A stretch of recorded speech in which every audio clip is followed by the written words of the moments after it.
The Second Book of Kings. Chapter 6. The sons of the prophets said to Elisha, "See now, the place where we live and meet with you is too small for us. Please let us go to the Jordan, and each man take a beam from there, and let's make us a place there, where we may live." He answered, "Go." One said, "Please be pleased to go with your servants." He answered, "I will go." So he went with them. When they came to the Jordan, they cut down wood. But as one was cutting down a tree, the axe head fell into the water. Then he cried, and said, "Alas, my master! For it was borrowed." The man of God asked, "Where did it fall?" He showed him the place. He cut down a stick, threw it in there, and made the iron float. He said, "Take it." So he put out his hand and took it. Now the king of Syria was at war against Israel, and he took counsel with his servants, saying, "My camp will be in such and such a place." The man of God sent to the king of Israel, saying, "Beware that you not pass this place, for the Syrians are coming down there." The king of Israel sent to the place which the man of God told him and warned him of, and he saved himself there, not once or twice. The king of Syria's heart was very troubled about this.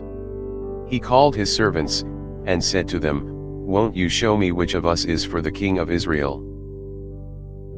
One of his servants said, "No, my lord, O king, but Elisha, the prophet who is in Israel, tells the king of Israel the words that you speak in your bedroom." He said, "Go and see where he is, that I may send and get him." He was told, "Behold, he is in Dothan." Therefore he sent horses, chariots, and a great army there. They came by night, and surrounded the city. When the servant of the man of God had risen early, and gone out, behold, an army with horses and chariots was around the city. His servant said to him, "Alas, my master! What shall we do?" He answered, "Don't be afraid, for those who are with us are more than those who are with them."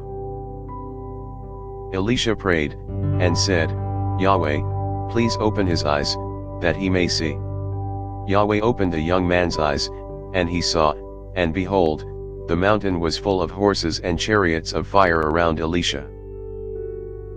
When they came down to him, Elisha prayed to Yahweh, and said, "Please strike this people with blindness." He struck them with blindness according to Elisha's word. Elisha said to them, "This is not the way, neither is this the city. Follow me, and I will bring you to the man whom you seek." He led them to Samaria. The king of Israel said to Elisha, when he saw them, "My father, shall I strike them? Shall I strike them?" He answered, "You shall not strike them. Would you strike those whom you have taken captive with your sword and with your bow? Set bread and water before them, that they may eat and drink, and go to their master." He prepared a great feast for them. When they had eaten and drunk, he sent them away, and they went to their master. So the bands of Syria stopped raiding the land of Israel. After this, Ben-Hadad king of Syria gathered all his army, and went up and besieged Samaria. There was a great famine in Samaria. Behold, they besieged it, until a donkey's head was sold for 80 pieces of silver, and the fourth part of a cab of dove's dung for 5 pieces of silver. As the king of Israel was passing by on the wall, a woman cried to him, saying, "Help, my lord, O king." He said, "If Yahweh doesn't help you, where could I get help for you? From of the threshing floor, or from the winepress?" The king said to her, "What is your problem?" She answered, "This woman said to me, 'Give your son, that we may eat him today, and we will eat my son tomorrow.' So we boiled my son, and ate him, and I said to her on the next day, Give your son, that we may eat him, and she has hidden her son. When the king heard the words of the woman, he tore his clothes. Now he was passing by on the wall, and the people looked, and behold, he had sackcloth underneath on his body. Then he said, God do so to me, and more also, if the head of Elisha the son of Shaphat stays on him today. But Elisha was sitting in his house, and the elders were sitting with him.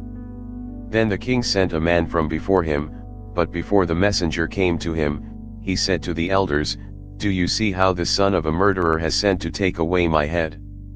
Behold, when the messenger comes, shut the door, and hold the door shut against him. Isn't the sound of his master's feet behind him? While he was still talking with them, behold, the messenger came down to him. Then he said, Behold, this evil is from Yahweh. Why should I wait for Yahweh any longer? Thanks for listening. If you liked our video, give us a thumbs up and subscribe, it really helps.